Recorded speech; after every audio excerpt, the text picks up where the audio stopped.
श्री स्वामी समर्थ. स्वागत आहे तुमचं स्वामीनिष्ठा या आपल्या यूट्यूब चॅनेलवर. स्वामी कृपेने तुमचा आजचा दिवस शुभ जावो व तुमच्या मनातील सर्व चांगल्या इच्छा पूर्ण होवोत हीच स्वामींचरणी प्रार्थना करते आणि आजच्या या व्हिडिओला सुरुवात करते. घराला घरपण येण्यासाठी पूजापाठ, भजन, भोजन या सर्व गोष्टींचा अंतर्भाव असतोच, परंतु देवघर आणि देवारा कसा आणि कोणत्या दिशेला असावा याचीही माहिती शास्त्रामध्ये दिलेली आहे. पूजाघर म्हणजे घरातील सर्वात महत्त्वाची जागा होय. घराचे पावित्र्य राखणारी मंगल जागा. घर लहान असो की मोठे, घरातील पूजास्थान नियमाप्रमाणे असेल तर त्याचे अधिक फायदे होतात.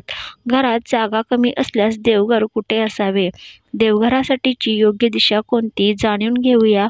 देवघराशी संबंधित काही महत्त्वाच्या गोष्टी. स्वयंपाकघरातील देवघर.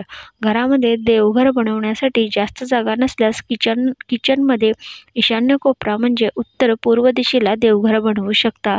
देवघर ईशान्य दिशेलाच असावे, कारण ईश्वरीय शक्ती ईशान्य कोपऱ्यातून प्रवेश करते आणि नैऋत्य कोपऱ्यातून बाहेर जाते अशी मान्यता असल्याचे सांगितले जाते. घरामध्ये देवघर अशा ठिकाणी असावे जिथे दिवसभरातून काही काळासाठी सूर्यप्रकाश पोहोचेल. ज्या घरामध्ये सूर्यप्रकाश आणि ताजी हवा येत राहते त्या घरामधील विविध दोष आपोआप नष्ट होतात. सूर्यप्रकाशामुळे वातावरणातील नकारात्मक ऊर्जा नष्ट होते आणि सकारात्मक ऊर्जा वाढते असे सांगितले जाते. पूजाघरातील दिवा, समई, निरांजन हे आग्नेय कोपऱ्यात ठेवावे, तर धूप, उदबत्ती स्टँड वायव्य कोपऱ्यात ठेवावे. पूजाघरामध्ये पांढऱ्या पिवळसर रंगाची संगमरवरी फरशी जरूर बसवावी. देवघरातील मूर्ती. देवांच्या तसबिरी दक्षिण भिंतीला लावू नयेत. देवाऱ्याच्या अगदी समोर तिजोरी नसावी.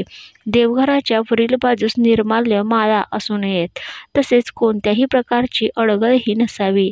प्राचीन मूर्त्यांचे भग्न अवशेष पूजाघरात ठेवू नयेत.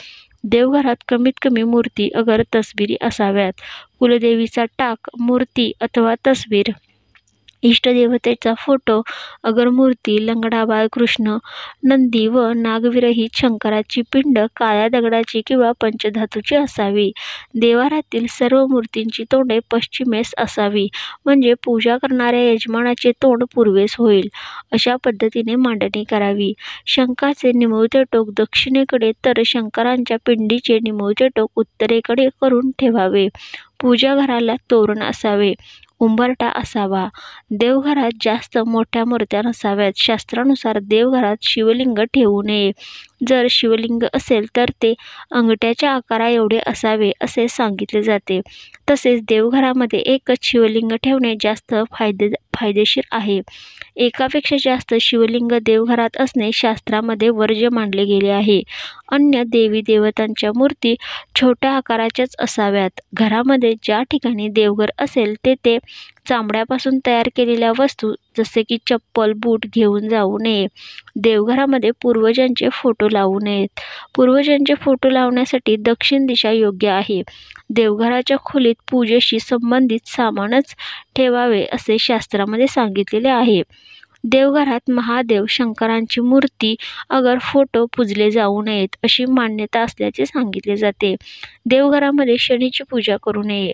घरात मारुतीचा फोटो कुठेही असल्यास चालेल, पण देवघरामध्ये ठेवू नये असे म्हटले जाते.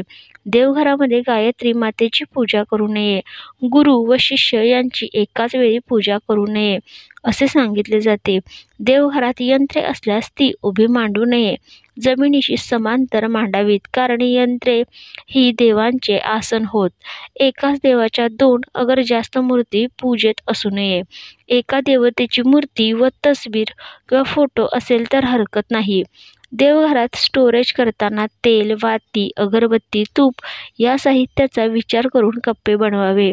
शिवाय हात पुसायला रुमाल लागतात. देवाचे वस्त्र असतात. ताम्हण, तांब्या अशा वस्तूंसाठी पण नीट जागा हवी. देवघरातील सजावटीचे सामान पण तिथेच राहील याची काळजी घ्यावी. काही घरांमध्ये अगदीच कमी जागा असते.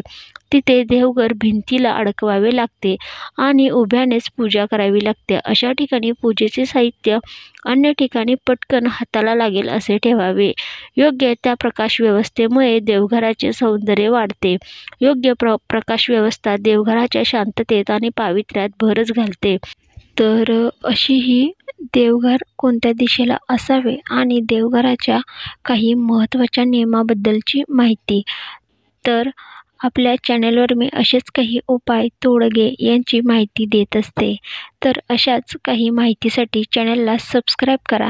तसंच समोरच्या बेल आयकॉनवर सुद्धा प्रेस करा, जेणेकरून व्हिडिओचं नोटिफिकेशन तुम्हाला सर्वप्रथम येईल व तुम्ही कोणताच व्हिडिओ मिस करणार नाही.